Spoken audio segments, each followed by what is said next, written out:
এপার বাংলা ওপার বাংলার রেসিপি আপনাদের দেখিয়েছি, তবে আজ তৈরি করে দেখাবো সাউথ ইন্ডিয়ান একটা রেসিপি।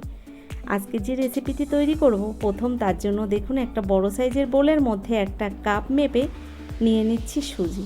এখানে আমি 2 কাপ পরিমাণে সুজি নিয়ে নেব। নমস্কার বন্ধুরা, আশা করছি হয়তো সকলেই ভালো আছেন। টিয়ার রান্নাঘর থেকে আমি তন্দ্রা আজ নিয়ে এলাম সাউথ ইন্ডিয়ান একটা রেসিপি। আজ তৈরি করে দেখাবো আপ্পে। আপ্পেটা কি করে তৈরি করি সঙ্গে থাকুন, দেখতে থাকুন, আশা করছি ভালো লাগবে। দেখুন, যে কাপ মেপে আমি এখানে সুজি নিয়েছিলাম, ওই কাপ মেপেই তার 1 কাপ নিয়ে নিলাম টক দই। আমি এখানে 2 কাপ সুজি নিয়েছিলাম, ওই কাপের 1 কাপ নিয়ে নিলাম টক দই। এদিকে দেখুন আমি সবজিগুলো সব কুচিয়ে নিয়েছি পেঁয়াজ কুচি, লঙ্কা কুচি, গাজর কুচি, তার সঙ্গে রয়েছে ক্যাপসিকাম কুচি। এক এক করে কুচানো সবজিগুলো আমি দিয়ে দিলাম টক দই আর সুজির মধ্যে। সবজিগুলো দেওয়ার পরে এবার এর মধ্যে দিয়ে দেব স্বাদ মতো লবণ। তো দেখুন সবজিগুলো এক এক করে আমি সব বোলের মধ্যে দিয়ে দিলাম। এবার দিয়ে দিচ্ছি স্বাদ মতো নুন। নুনটা দিয়ে ভালো করে একটা হ্যান্ড হুইস্কি দিয়ে কিছুক্ষণ আমি মিশিয়ে নেব। তো দেখুন ভালো করে আমি হ্যান্ড হুইস্কি দিয়ে একটু মিশিয়ে নিচ্ছি। এরপরে দিয়ে দেব এর মধ্যে যে কাপ মেপে টক দই নিয়েছিলাম, ওই কাপ মেপে 1 কাপ জল। তো দেখুন আমি কিছুক্ষণ মিশিয়ে নেওয়ার পরে এবার দিয়ে দিচ্ছি এর মধ্যে 1 কাপ পরিমাণে জল। তো জলটা দিয়ে দিলাম। জলটা দেওয়ার পরে ভালো করে কিন্তু আমি এটাকে মিশিয়ে নিচ্ছি। দেখুন এবার আপনারা দেখে বুঝতে পারছেন ব্যাটারটা অনেকটা নরম হয়ে গেছে। আর এভাবে আমি মিশিয়ে 30 মিনিটের জন্য ঢাকনা বন্ধ করে রেস্টে রেখে দেবো। ততক্ষণ সুজিটা কিন্তু সুন্দর ফুলে উঠবে। দেখুন আমার মেশানো হয়ে গেছে। এবার আমি ঢাকনাটা বন্ধ করে 30 মিনিটের জন্য রেস্টে রেখে দেবো। ততক্ষণ আমি বাকি কাজগুলো সেরে নেব। তো দেখুন এবার ঢাকনাটা আমি আটকে রেখে দিচ্ছি। তো ঢাকনা বন্ধ করে রেখে এদিকে আমি কি করলাম, গ্যাসের উপর একটা প্যান বসিয়ে দিলাম গরম। এর মধ্যে দিয়ে দিলাম 1 চামচ সাদা তেল। তেলটাকে একটু নেড়েচেড়ে গরম করে নিয়ে এর মধ্যে দিয়ে দিলাম বেশ কয়েকটা কাঁচা লঙ্কা আর দিয়ে দিলাম 1 ইঞ্চি পরিমাণে আদা। তার মধ্যে দিয়ে দিলাম আমি 150 গ্রাম চীনাবাদাম আর দিয়ে দিলাম 50 গ্রাম এখানে রয়েছে ছোলার ডাল। আমি বাদাম, ছোলার ডাল, লঙ্কা, আদাটাকে ভালো করে একটু নেড়েচেড়ে ওই তেলের মধ্যে ভেজে নিচ্ছি। কিছুক্ষণ ভেজে নেওয়ার পরে এবার দিয়ে দিচ্ছি দেখুন কয়েকটা কারি পাতা। এটা আমার গাছেরই কারি পাতা, আমি ভালো করে ধুয়ে নিয়েছি পাতাগুলোকে। দিয়ে দিলাম কারি পাতা এই বাদাম আর ডালের মধ্যে। এবার এর মধ্যে দিয়ে দিলাম স্বাদ মতো লবণ। লবণটা দিয়ে আরও কিছুক্ষণ আমি বাদাম আর ছোলাটাকে একসঙ্গে ভেজে নিলাম। তো দেখুন সুন্দর ভেজে নিয়েছি। আস্তে আস্তে গ্যাসের ফ্লেমটাকে মিডিয়াম হিটে রেখে আমি এগুলোকে ভেজে নিয়েছি। এবার নামিয়ে ঠান্ডা করে নেব। তো দেখুন ঠান্ডা করে আমি একটা মিক্সির জারের মধ্যে দিয়ে দিলাম বাদাম, ছোলার ডাল, কারি পাতা আর লঙ্কা, আদা। এবার একটা পেস্ট বানিয়ে নেব।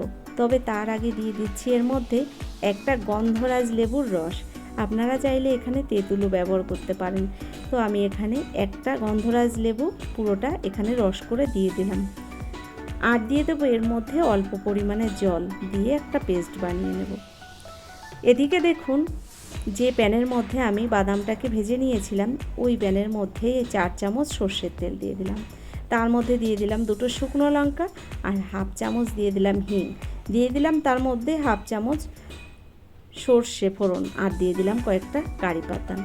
ভালো করে ফোড়নটাকে আমি ভেজে তরকাটা রেডি করে নিলাম। এদিকে দেখুন যে পেস্টটা আমি বানিয়ে নিয়েছিলাম, এটাকে একটা পাত্রের মধ্যে ঢেলে নিচ্ছি। তো দেখুন একটা পাত্রের মধ্যে আমি ঢেলে নিলাম। এবার যে তরকাটা বানিয়েছিলাম দেখুন তরকাটা দিয়ে দিলাম এই পেস্টের মধ্যে। তো আমি এখানে যে পাত্রের মধ্যে নিয়েছি এই বাদাম ছোলার পেস্টটা, এটা কিন্তু একটু ছোট হয়ে গেছে, তাই আমি দেখুন এখানে বড় সাইজের একটা পাত্রের মধ্যে ঢেলে ভালো করে চামচ দিয়ে মিশিয়ে নিলাম। তো আমার চাটনিটা রেডি হয়ে গেছে। দেখুন আমি প্রথমে চাটনিটা রেডি করে নিলাম। এবার আমি আপ্পেটা বানিয়ে নেব। তো দেখুন চলে এলাম 30 মিনিট পরে। দেখুন যে মিশ্রণটা আমি মেখে রেখেছিলাম সেটা কিন্তু অনেকটা ঘন হয়ে গেছে। এর মধ্যে আমি আরও কিছুটা জল মিশিয়ে নেব। তো দেখুন এখানে আমি পরিমাণ মতো জল মিশিয়ে নিলাম। এটা আপনারা আপনাদের পরিমাণ মতোই নেবেন, এটা আর আমি বুঝিয়ে বললাম না কতটা নেবেন। তো দেখুন আমি ব্যাটারটা ঠিক এরকমই ঘন রেখেছি, আপনারা দেখে বুঝতে পারছেন। তো এখানে আমি ব্যাটারটা রেডি করে নিয়েছি, আর এখানে আমি আপে বানানোর জন্য একটা মেকার নিয়েছি। দেখুন আমি ওভেনের উপরও বসিয়ে দিয়েছি, আর প্যানটা গরম হয়ে গেছে। এর মধ্যে দেখুন চামচে করে আমি সাদা তেল দিয়ে দিচ্ছি। তেলটা দেওয়ার পরে একটা চামচে করে দেখুন 1 চামচ করে ব্যাটার এর মধ্যে দিয়ে দিচ্ছি। তবে আমি চামচটা একটু বড় নিয়ে ফেলেছি, তাই এই চামচটা চেঞ্জ করে একটা ছোট চামচ দিয়ে আমি এই আপে মেকারের মধ্যে দেখুন 1 চামচ করে ব্যাটার দিয়ে দিচ্ছি। আর তেলের মধ্যে দেওয়ার পরে দেখুন এটা কি ভালো লাগছে দেখতে। এক এক করে আমি এভাবেই সব আপেগুলো বানিয়ে নেব। দেখুন আপেগুলো সব আমি মেকারে দিয়ে দিয়েছি। এবার ঢাকনা বন্ধ করে আমি 1 মিনিটের জন্য ঢেকে দেব। তবে ঢাকনার ছিদ্রটা একটা লবঙ্গ দিয়ে আমি আটকে দিলাম। চলে এলাম 1 মিনিট বাদে। দেখুন খুলে আপনাদের দেখাচ্ছি কতটা ফুলে গেছে। দেখুন এটা এবার আমি উল্টে দিচ্ছি। দেখুন, আর গ্যাসের ফ্লেমটাকে কিন্তু আমি মিডিয়ামেই রেখেছি, হাই হিটে রেখে একদমই এটা তৈরি করা যাবে না, তাহলে কিন্তু পুড়ে যাবে। দেখুন এক এক করে আমি আপেগুলোকে উল্টে দিচ্ছি, আর এভাবে চামচ দিয়ে উল্টে দেওয়ার পরে চামচে করে আমি আর একটু তেল দিয়ে দেব। তো দেখুন এভাবে উল্টে দেওয়ার পরে আমি চামচে করে একটু করে তেল দিয়ে দিচ্ছি। আবার ঢাকনা বন্ধ করে 1 মিনিটের জন্য ঢেকে দেব। তবে ওই গ্যাসের ফ্লেমটা কিন্তু লো টু মিডিয়াম হিটে রেখেই ঢাকনা বন্ধ করেছিলাম। দেখুন তৈরি হয়ে গেছে আমার আপে। আর এগুলো উল্টে দেওয়ার পরে আপনারা দেখে বুঝতে পারছেন তো কত সুন্দর হয়েছে দেখতে। দেখুন রেডি হয়ে গেল আমার সাউথ ইন্ডিয়ান রেসিপি। এবার আমি এই আপেগুলোকে এক এক করে নামিয়ে নেব। তো দেখুন আমি এক এক করে নামিয়ে বাকি আপেগুলো ঠিক একইভাবে আমি বানিয়ে নেব। তো বন্ধুরা দেখলেন তো কত সহজেই ঝটাপট বানিয়ে নেওয়া যায় এই সাউথ ইন্ডিয়ান আপের রেসিপিটা। এটা বানিয়ে নেওয়া যেমন সহজ, খেতে হয় দুর্দান্ত টেস্ট।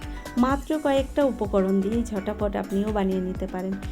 আর এটা আমার পরিবারের সকলে এতটাই পছন্দ করে, আজ থেকে 7 বছর আগে আমি এই আপে মেকারটা কিনে রেখেছিলাম। সকাল সন্ধ্যা যখনই মন চায় আমি কিন্তু ঝটাপট বানিয়ে ফেলি। তো আপনারাও কিন্তু এভাবে বাড়িতে বানিয়ে খেয়ে দেখতে পারেন, খুবই ভালো হয় খেতে। তো আজকের রেসিপিটা আপনাদের কেমন লাগলো অবশ্যই সেটা আমাকে কমেন্টসে লিখে জানাবেন। যদি ভিডিওটি ভালো লেগে থাকে তাহলে ভিডিওটি দেখার পরে একটা লাইক দিয়ে চ্যানেলটিকে সাবস্ক্রাইব করে নেবেন। এছাড়া আমার ভিডিওর পাশে থাকা বেল আইকনটি ক্লিক করে নোটিফিকেশানটা অল করে আপনাদের বন্ধুবান্ধবের মধ্যেও আমার ভিডিওটা শেয়ার করে দিতে পারেন। যারা ভিডিওটি ফেসবুক থেকে দেখছেন অবশ্যই আমার পেজটাকে ফলো করবেন। তো বন্ধুরা আজকের মতো এই পর্যন্তই, পরবর্তী ভিডিও নিয়ে হাজির হয়ে যাব। ততক্ষণের জন্য আপনারা সকলে ভালো থাকবেন, সুস্থ থাকবেন, টিআর রান্নাঘরের সঙ্গে থাকবেন। অসংখ্য ধন্যবাদ এতক্ষণ ধরে আমার এই ভিডিওটা দেখার জন্য।